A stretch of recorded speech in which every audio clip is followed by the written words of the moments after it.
Bonjour madame, je vous remercie d'avoir accepté notre sollicitation et notre invitation à contribuer à ce grand angle qui porte sur l'usage des algorithmes dans différents domaines et en particulier dans celui du recrutement. Nous aurons ensemble un regard un petit peu large sur cette question. Je vous présente rapidement. Donc, vous êtes présidente de l'Association nationale des directeurs des ressources humaines et également, bien sûr, des RH du groupe UP, qui est l'ancien groupe qu'on appelait plus communément chèque déjeuner. Alors, sur la question qui est la nôtre, c'est-à-dire l'enjeu de la présence de machines en quelque sorte dans la procédure de recrutement, qui est finalement contemporaine, quel est votre ressenti?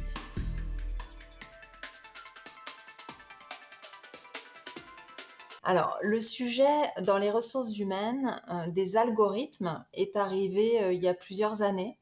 Hem, il n'est pas arrivé dans toutes les entreprises. Je dirais que, les algorithmes sont utilisés dans des entreprises qui sont quand même plutôt matures au niveau du digital. Et en France, ça ne représente pas, en tout cas de par mon expérience, la majorité des entreprises. Donc dans le cadre de cette discussion, on va se focaliser sur ces entreprises plutôt matures, donc qui utilisent les algorithmes, et on va se focaliser particulièrement sur la partie recrutement. Donc, dans un recrutement, il y a plutôt 2 phases. Une phase d'identification pour trouver les bons profils.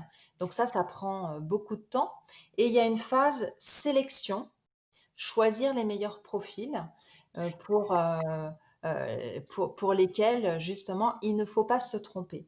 Et on a des entreprises aujourd'hui en France qui utilisent des algorithmes, et ces algorithmes, ils se basent sur des données que possède l'entreprise. Par exemple, quels sont, les bons profils, qui réussissent sur, tel poste, ce poste de commercial, ou quels sont les bons profils qui réussissent en ressources humaines. Quels sont les diplômes qui font qu'une personne est en réussite sur un poste de ressources humaines? Ou quelles sont les qualités comportementales? Ou voilà, quelles sont les formations suivies ou les expériences suivies?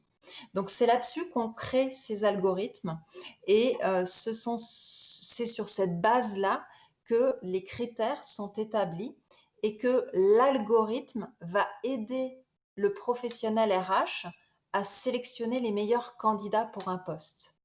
Donc il y a tout un travail préalable qui est nécessaire pour définir ce qu'est un profil à succès. Et ce travail est vraiment, très poussé, prend du temps. Voilà. Et rentrer vraiment dans votre question, on peut se demander si les algorithmes peuvent éviter des biais discriminatoires qu'on pourrait peut-être retrouver avec, une sélection par, l'humain, juste l'humain. Et donc par exemple, est-ce qu'on pourrait retrouver un biais avec un algorithme sur un recrutement de commercial, par exemple? Voilà, toute la question, est là, et vous allez peut-être avoir d'autres questions, mais cette question autour de la discrimination, est une préoccupation importante dans, le métier RH. Nous, en tant que professionnels RH, évidemment, on est très attentifs à ne pas discriminer.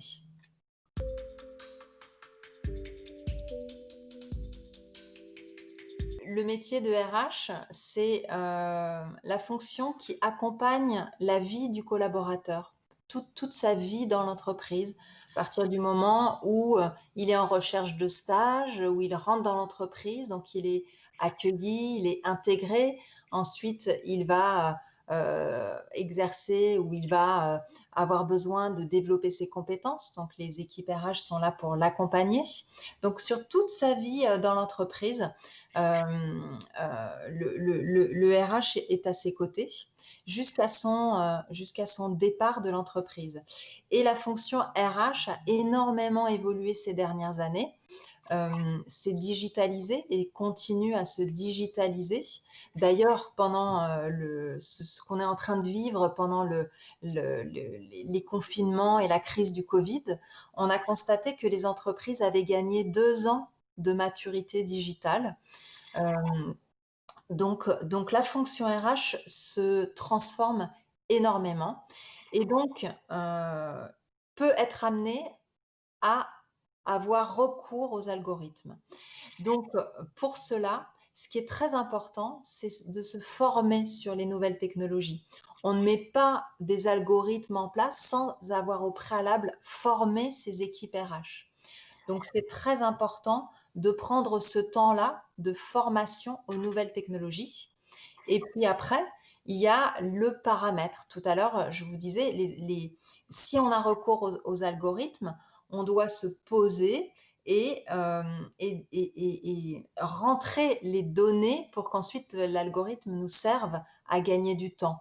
Parce que finalement, la mise en place d'un algorithme, ça nous permet de gagner du temps euh, sur des tâches assez simples, entre guillemets, pour que les équipes et les équipes de ressources humaines travaillent sur des projets plus intéressants ou on appelle ces tâches à forte valeur ajoutée. Donc sur des projets d'innovation, sur de l'accompagnement individuel qui ne pourra jamais se faire avec un robot. Dans le métier ressources humaines, il y a une partie qui peut être prise en compte par des algorithmes ou par le robot ou la tâche automatisée, mais il y a tout un champ qui ne pourra jamais être pris par les nouvelles technologies et l'humain et le prendre soin de l'autre, c'est vraiment une partie importante dans notre métier également.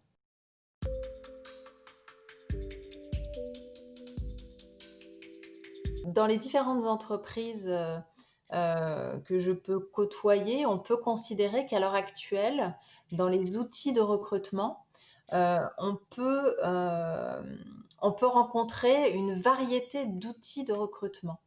Donc c'est très hétérogène. Et on peut avoir des outils fiables et d'autres peu fiables. Des outils qui sont fiables parce qu'ils sont utilisés de longue date par la communauté scientifique, et d'autres qui sont des solutions de start-up mis en place peut-être un peu plus rapidement et qui, à mon sens, à notre sens, peuvent manquer un peu de recul.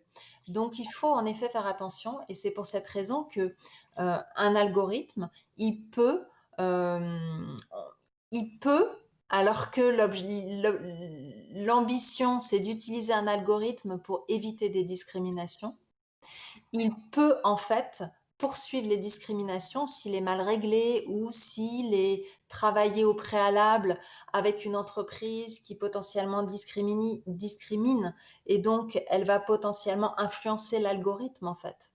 Donc c'est pas tout noir ou tout blanc.